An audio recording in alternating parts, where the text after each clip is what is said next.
Here now is Kayleigh McEnany, RNC spokesperson.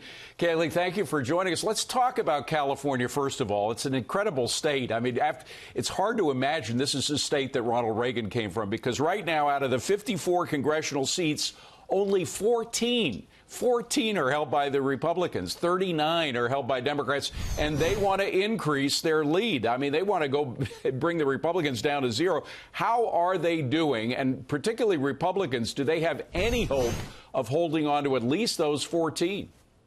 You're right to point out the importance of California. Nancy Pelosi has said if we take back the House, that path runs through California, and she's right, whittling down that narrow hold that Republicans have on those 14 seats.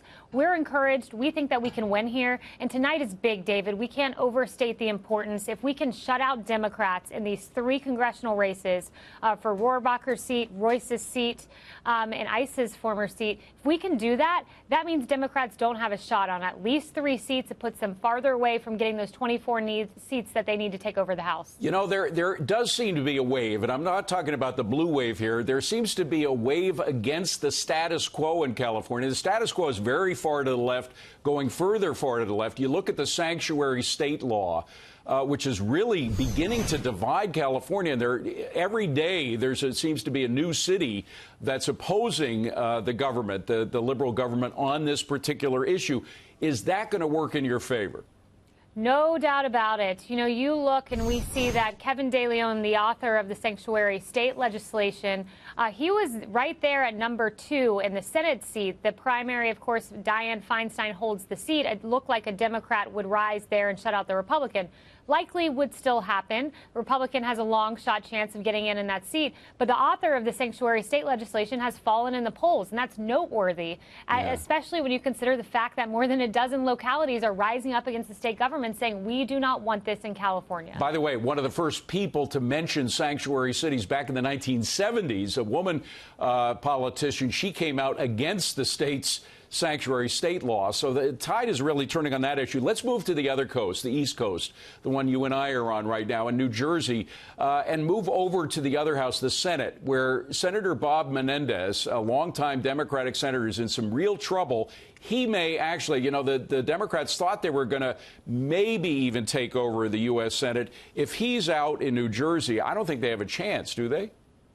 Yeah, if he's out in New Jersey, we're talking a very good night for Republicans in November, because that's not one of our target seats. We're looking at 10 seats that President Trump won those states, and there are Democratic senators defending their seats. Bob Menendez's seat was not one of them. So if we're able to knock him out, and a poll came out showing that 46% of voters were undecided, and the Republican candidate, potential Republican candidate, was just a few points behind, we can knock him out. Yeah. We could be expanding our majorities, potentially breaking through that filibuster in the Senate. Kayleigh, you know, one thing that's been holding Democrats back, at least if you talk to a lot of Democrats, are the Clintons. Not only Hillary Clinton, but the legacy of Bill Clinton.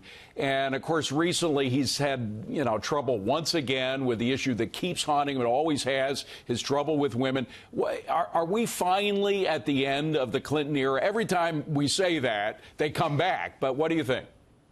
It doesn't seem we're at the end anytime soon. Every time Hillary makes a rather unfortunate comment for her party, I think that might just be the end, and then here comes Bill Clinton. It doesn't seem that we're anywhere close to the end, and for Republicans, that's a very good day, because as long as the Clintons and Nancy Pelosi are the face of the party, we feel confident we'll hold our majorities. I can't imagine them coming back from this one. Kayleigh McEnany, great to see you, Kayleigh. Thank you very much. Thanks, David.